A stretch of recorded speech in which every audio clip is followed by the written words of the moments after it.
Ziouv Yesu to chào vua cao trên mình, thiên hùng nhiều hoa bé ngon, quang dù khao ca nan hoa môi liều nhiều, hiểu chiếu mai quang hiền.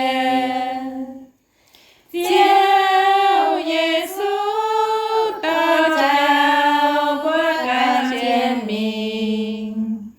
thiên hùng nhiều hoa bé ngon, quang dù khao ca nan hoa môi liều nhiều, hiểu chiếu mai quang hiền.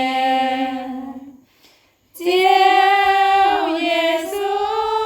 to chào vua cao trên mình,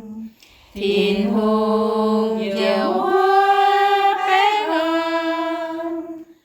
quang dù khao ca nan hoa môi liều nhiều, hiểu chiếu mai quang hiền. Ziouv Yesu to chào vua cao trên mình, thiên hùng nhiều hoa bé ngon, quang dù khao ca nan hoa môi liều nhiều, hiểu chiếu